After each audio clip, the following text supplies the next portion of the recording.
They lied to you about what you are, not out of malice, but because the truth is too volatile, too powerful. If you understood even a fraction of how your consciousness actually works, society as you know it would collapse overnight. You were never meant to be just a body, just a mind. You are a multi-dimensional signal encoded into flesh, walking through a world designed to make you forget that signal ever existed.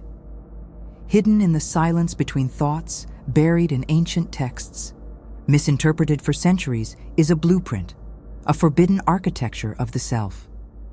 It speaks of entanglement beyond physics, memory beyond this life, energy that doesn't come from food, and a secret that rewires how you experience reality itself. This isn't spiritual fluff or pseudo-wisdom wrapped in metaphors. This is what was removed deliberately from your education, your culture, and even your own perception of self. Coming up next, you'll understand why no one talks about this, and how this secret could change everything. They say knowledge is power, but some knowledge was buried, not to protect you from danger, but to protect power from you. In dusty corners of forbidden archives, there are fragments of a manuscript that speaks in symbols older than language. It doesn't read like a normal book. It breathes, it warns, it awakens something. Strangely, what it describes sounds like modern quantum mechanics, written centuries before it existed. How could ancient mystics describe particles that don't follow the laws of the visible world? The scrolls speak of forces that connect across distance, of a web of light that binds all things, instantly, regardless of time. Today, science calls it quantum entanglement, a particle split, yet still one. But in these ancient writings, it's not just particles that entangle, it's souls, minds, even destinies. Could it be that long before microscopes and equations, some already saw what couldn't be seen? And if so, what else did they discover that's been kept from us? Why were these writings hidden, censored, or destroyed across empires and ages? Is it because they didn't fit the narrative, or because they revealed too much? Some say they threatened religious control. Others say they unlocked something far more dangerous: personal sovereignty. The ability to manipulate the fabric of reality, not through machines, but through will, awareness, and vibration. If that's true, what are we actually capable of? As modern physicists scratch their heads over non-local phenomena, these ancient diagrams seem to smirk in silence. Mandalas that map frequency, glyphs that mirror neural pathways, descriptions of thought-collapsing probability, long before the double-slit experiment ever proved it. Were these symbols meant to teach or to test who would dare look deeper? Who would understand that the universe doesn't speak in words, it responds to resonance? But the most unsettling part? One crucial page of the manuscript is missing. Ripped, burned, or hidden, no one knows. Whatever was on it, it terrified someone enough to make it vanish from history. The rest of the book refers to it as the activation, a final sequence, a key. Without it, the instructions feel incomplete, like a map without coordinates, a code missing one symbol. And yet, it keeps calling to those who are ready. Maybe that missing page was never lost at all. Maybe it's encoded in something far closer than we think. What if the people you dream about, the moments of sudden connection, the words you almost say before someone else speaks them, aren't just coincidences? What if they're echoes of something deeper, something entangled far beyond the physical?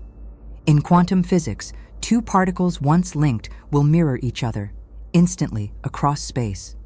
But if particles can do that, what about minds, emotions, memories?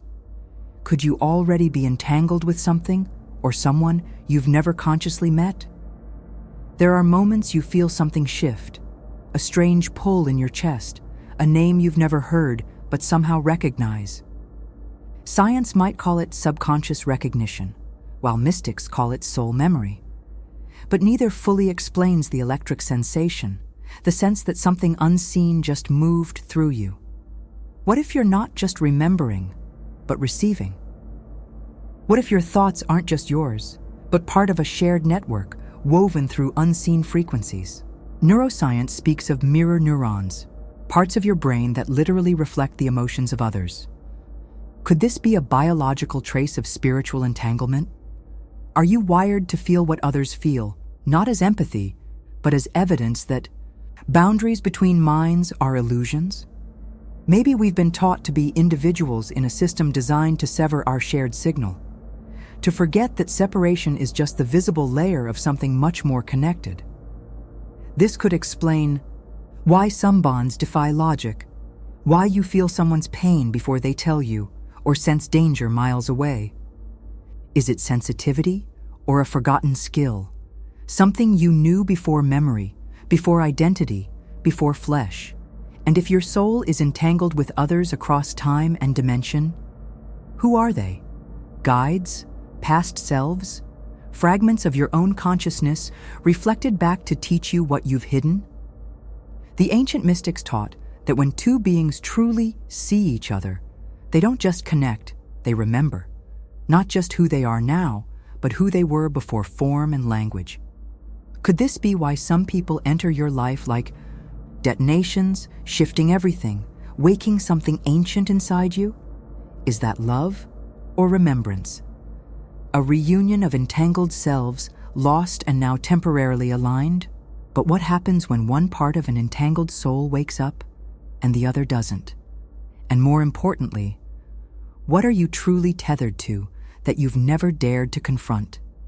There's a part of your brain that never sleeps, never speaks, yet controls nearly everything about you, your habits, your fears, even the way you love. Science calls it the default mode network, but ancient mystics called it something else, the gate between worlds. While most focus on what's visible, this circuit hums in the background, silently shaping your reality. Not with thought, but with belief. You've been taught that the mind is conscious, rational, awake. But that's a lie of limitation. Only a sliver of your mental activity is conscious.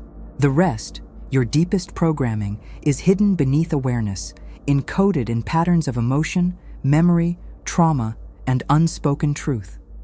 What if your life isn't ruled by free will, but by forgotten commands you didn't even know were running? Commands that can be rewritten if you find the source. Every time you meditate, pray, or dream, this circuit lights up. It's the same circuit that activates when you lose your sense of time, or self. Some call it the seat of the soul, others the throne of the ego.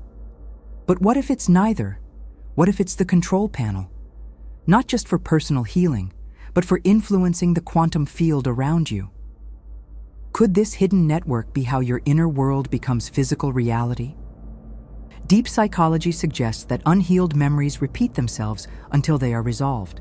But quantum theory adds another layer, that repeated thoughts may collapse probabilities in favor of those same cycles.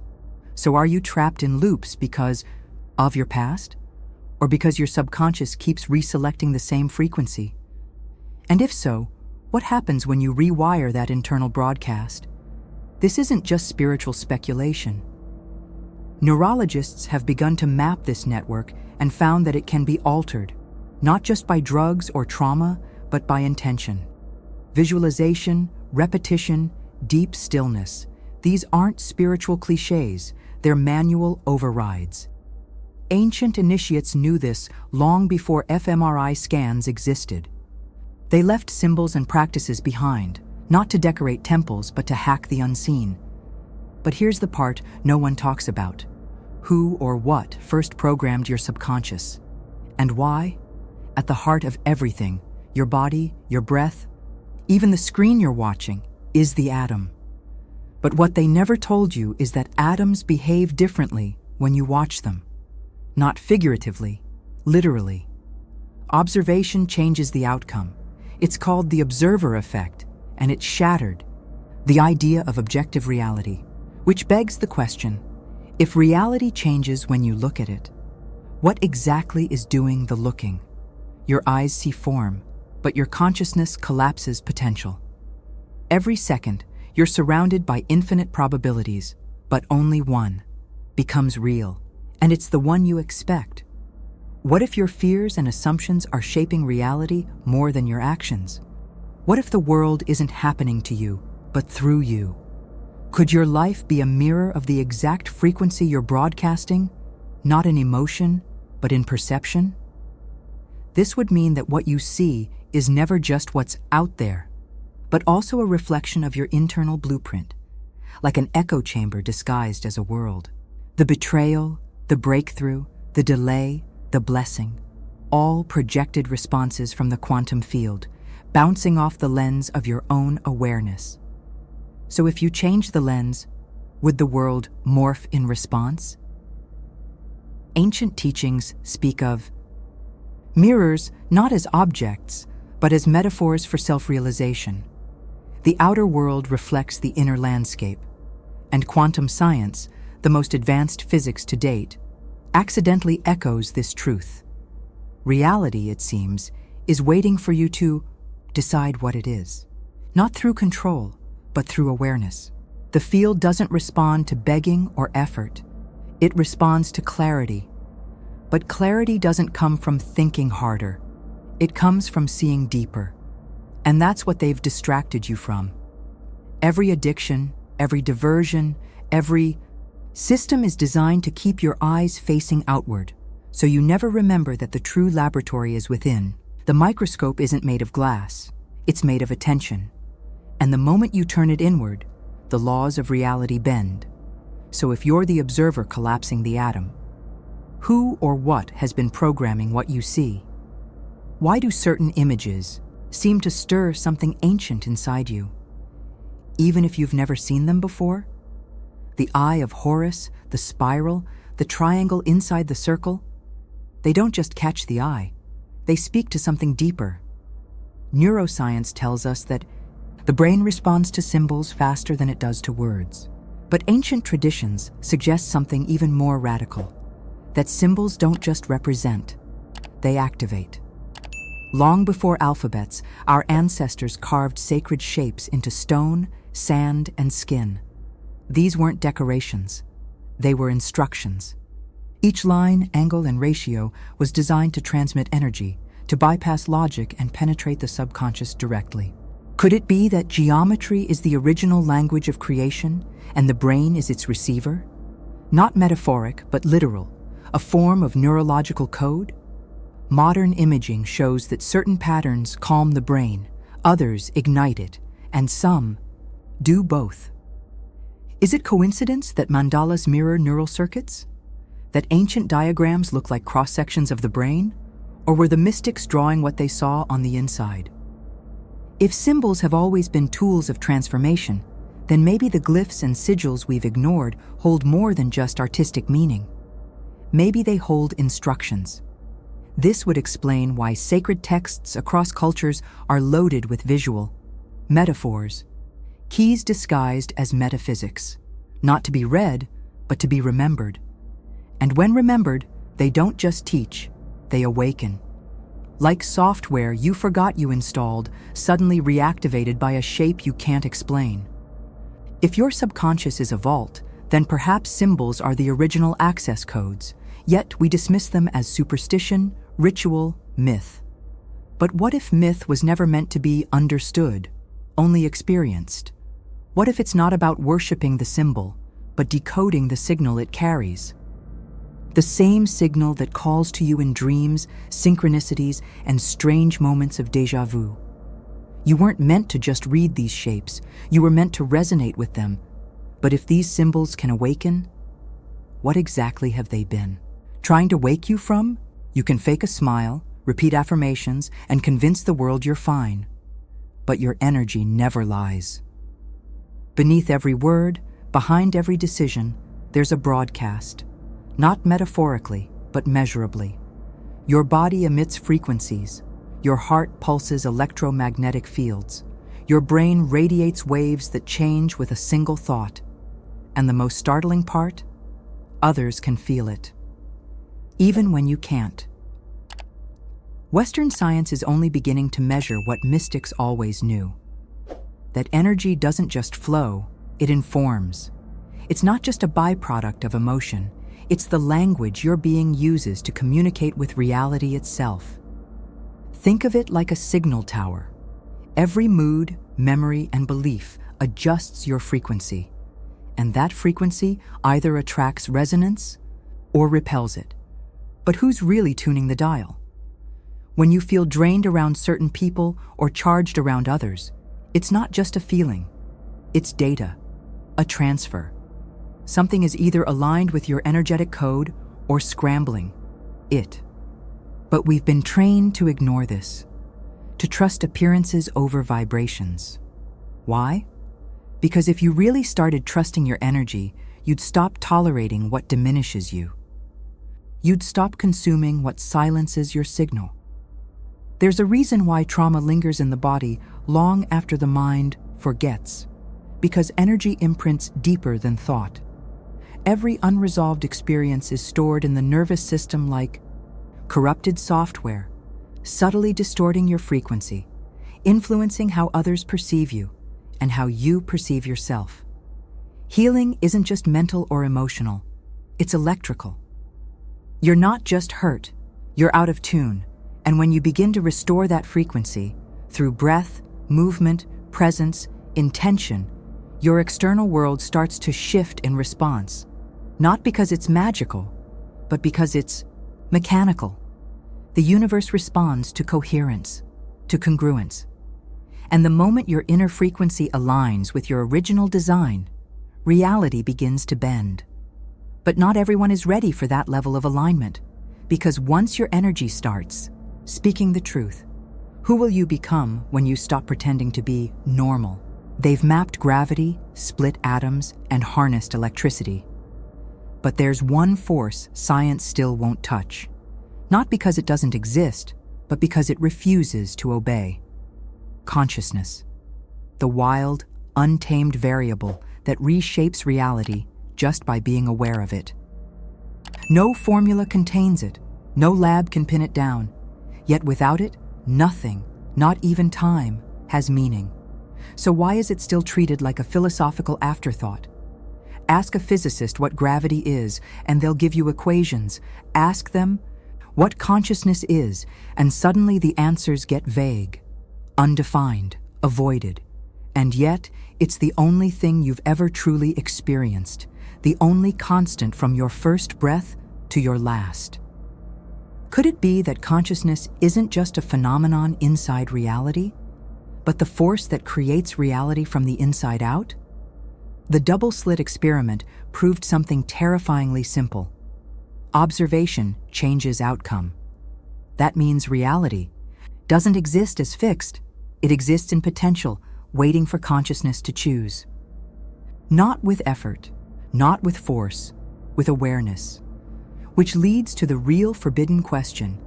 If your consciousness can collapse waves into particles, how much of your life have you unconsciously chosen into existence?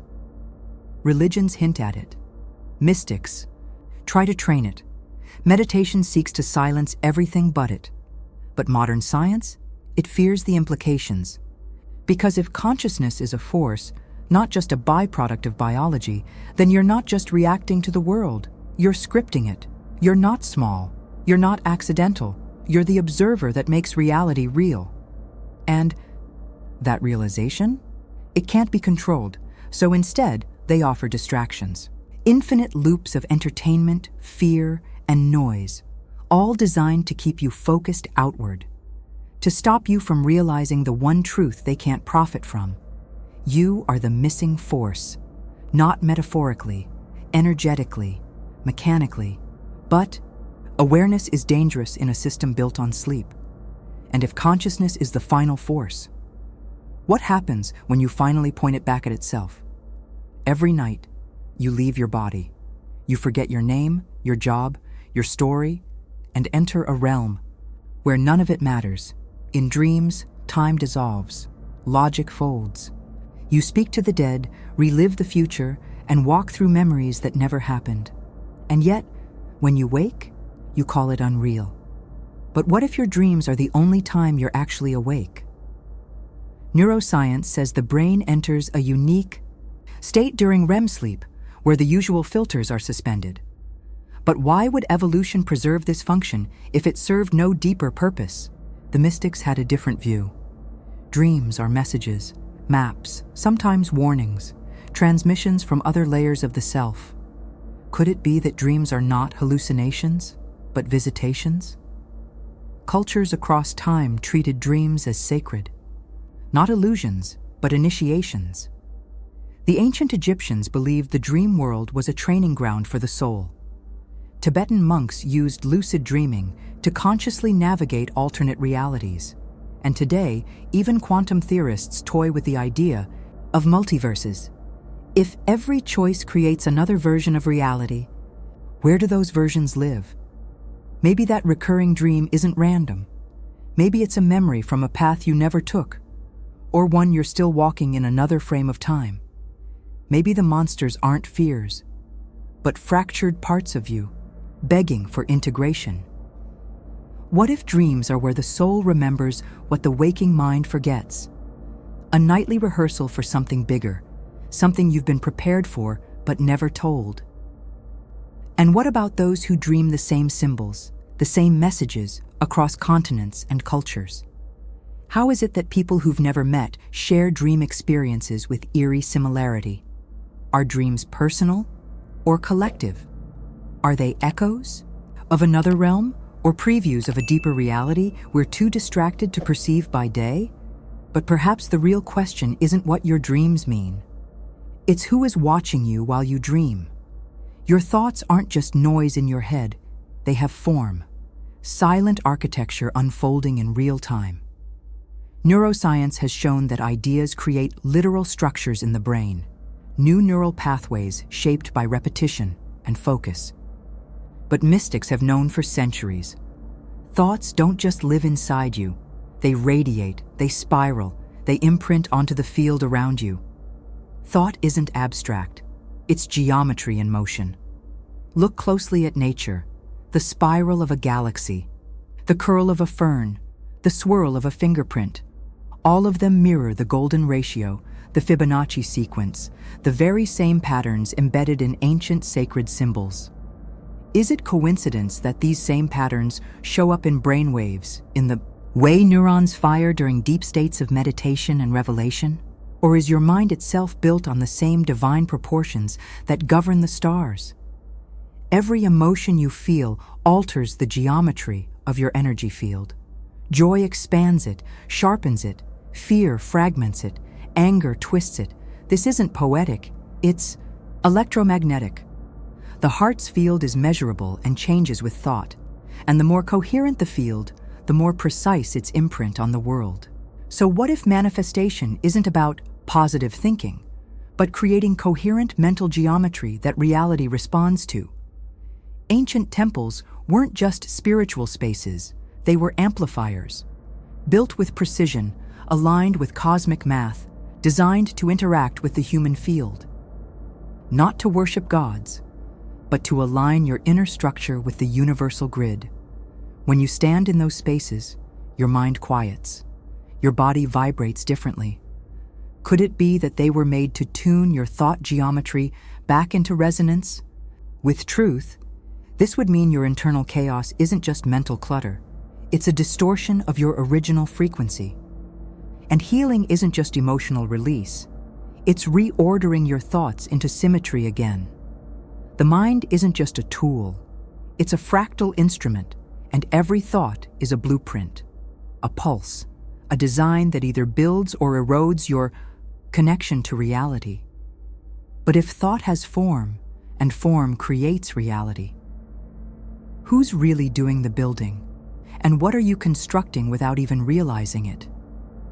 Everything you hear, every word, every note, every silence between them, enters your body as vibration, not metaphorically, physically.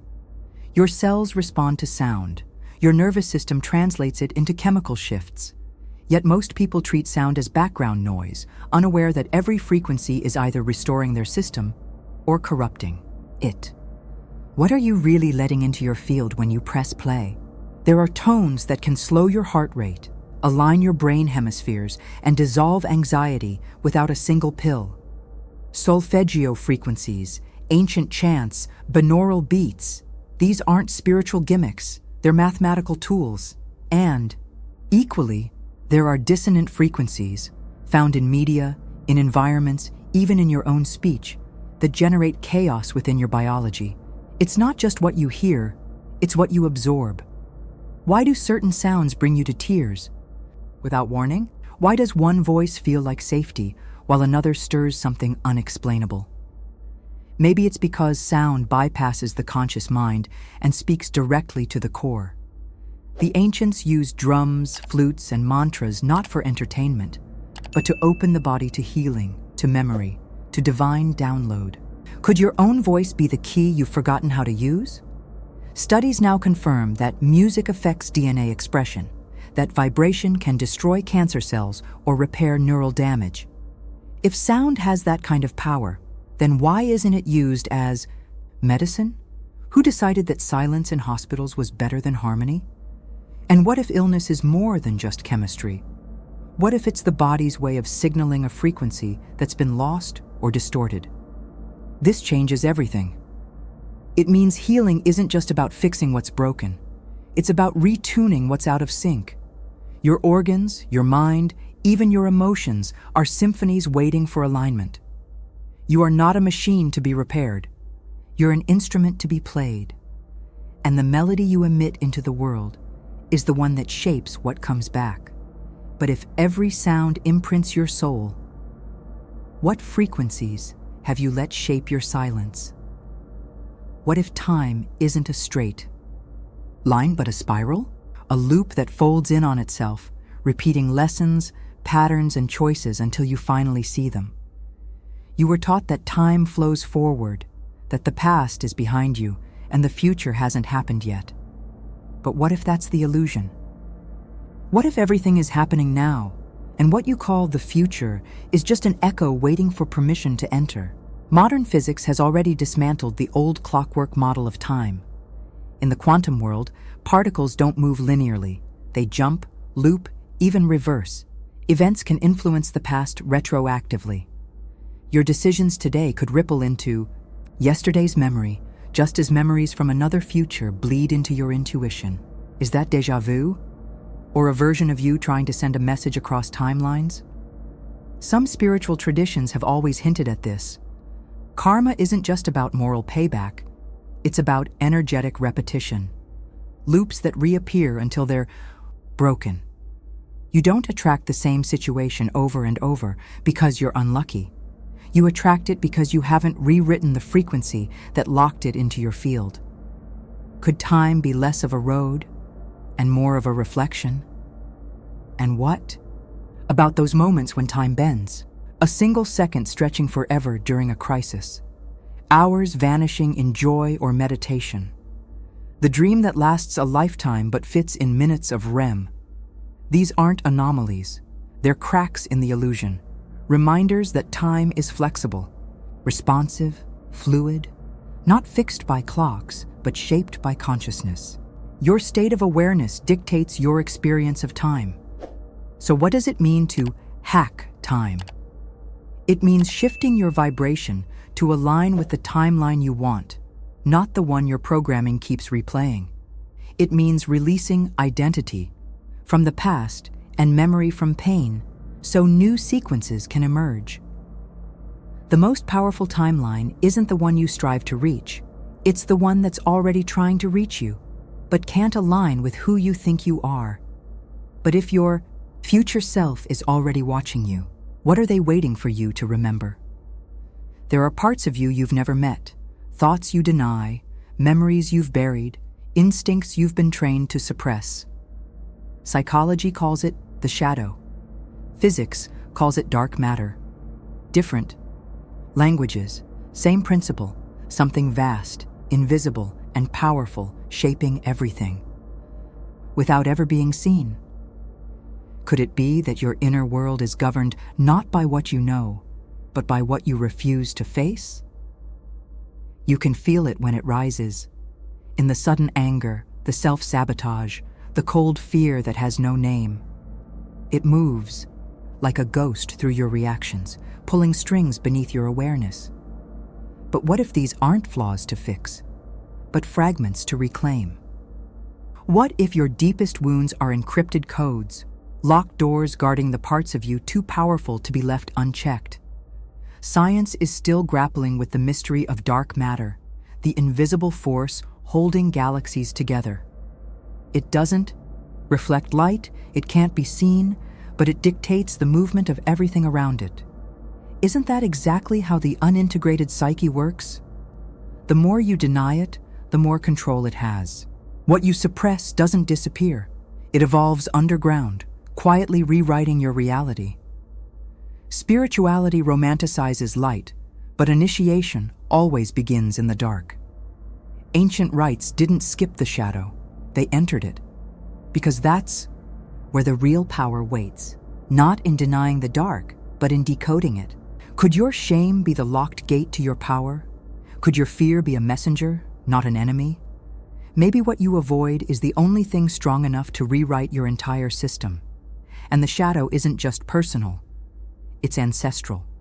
You carry echoes from those who came before you. Traumas unspoken, wars unhealed, vows never broken. These aren't metaphors. They're imprints etched into your DNA, whispering through your blood. Until faced, they repeat. Until seen, they rule. But the moment you turn inward, truly inward, something ancient starts to stir. Because what hides in your shadow isn't darkness. It's everything too powerful to be accepted in the light. There's a war going on, not outside, but inside your mind. And most people never realize it's even happening. Your thoughts, desires, fears, are they really yours? Or were they placed there, brick, by forces you never questioned? From the moment you were born, systems began, constructing your reality for you. Culture, media, education, religion. But behind them all, who are the architects? You were taught what to value, what to fear, even what to dream of. Not through violence, through repetition. Subtle programming disguised as normal life. And yet every now and then, something inside you rebels. A question slips through the cracks. A feeling that there's more, that something doesn't add up. That voice, it's not rebellion, it's memory. The original signal trying to come back online. This isn't conspiracy, it's conditioning. Neurologically, the brain is shaped by what it's exposed to repeatedly. Your beliefs are not facts, they're scripts. And most of them were written before you could speak. So if you're unhappy, unfulfilled, disconnected, it may not be your fault, but it is your responsibility. Because the longer you run someone else's program, the further you drift from your original design. Ancient teachings spoke of liberation not as escape, but as remembrance. To wake up didn't mean to fight the world. It meant to recognize you'd been asleep in a construct, one that feeds on your energy, your attention, your agreement. Because agreement is creation. And when you no longer agree with the illusion, the structure begins to crumble. But what takes its place? This is the danger and the opportunity. When you dismantle what was built for you, you're left with the raw space to build what's truly yours. But that freedom can be terrifying, because with no script to follow, you become the architect. And that's something the old system never wanted you to remember. But the question still remains. If you're not the one designing your inner reality, who is? You don't see the world as it is. You see it as you believe it to be. Every perception, every truth, every limit you've accepted is not just a thought, it's code. Invisible instructions running in the background, shaping how your reality behaves. The veil that separates illusion from truth isn't some mystical curtain. It's your own beliefs, looping silently beneath awareness. A belief is more than an opinion. It's a command to the subconscious. Your nervous system obeys it. Your biology adapts to it. Your external world bends to accommodate it. If you believe you're unworthy, your brain filters out anything that contradicts that. If you believe success is dangerous, your energy will quietly sabotage it.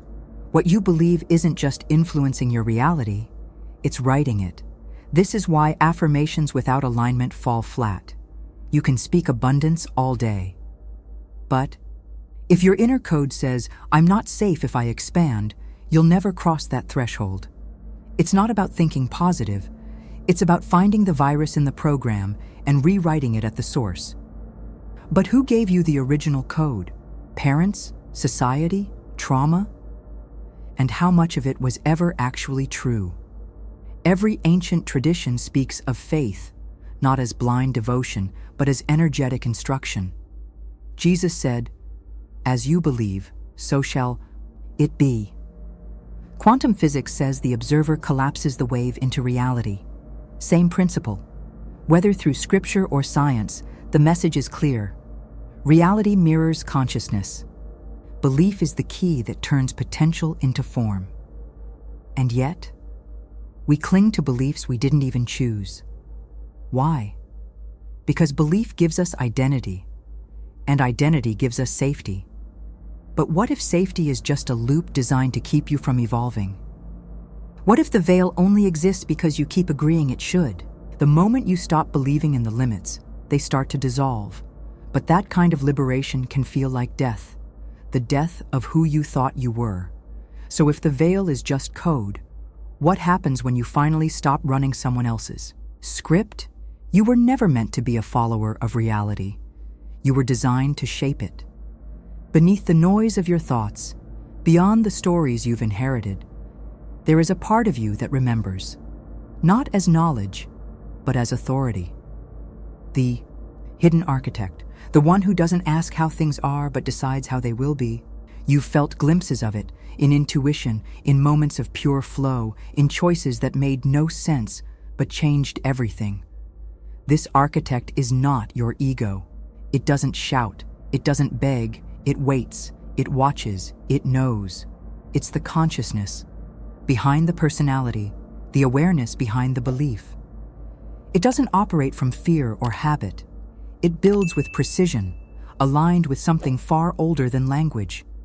The more you silence the world's demands, the more clearly you'll hear its blueprints rising within you.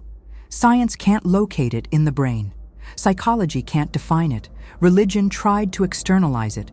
But the truth is this: it is you, just not the version you've been living. It's the aspect of you that existed before identity was installed. The one that sees through systems, deconstructs false timelines, and remembers that creation begins not with action, but with being. You're not here to follow destiny. You're here to design it. Ancient initiates knew this power. That's why their teachings began with death, the symbolic death of the false self. Only then could the architect rise. Not to build castles in the air, but to align heaven and earth through intention, integrity, and vibration. You don't need permission. You don't need validation. The blueprint is already within you. You were encoded with it the moment you arrived, but activating it requires something most people avoid: stillness. Because in stillness, the old identities can't perform. The noise fades, and all that's left is the original architect, waiting for your consent to take the reins. Waiting for you to remember you were never just a participant in this life. You were the one who designed the entry point. But if you've forgotten how to build, what's been constructing your life in your place?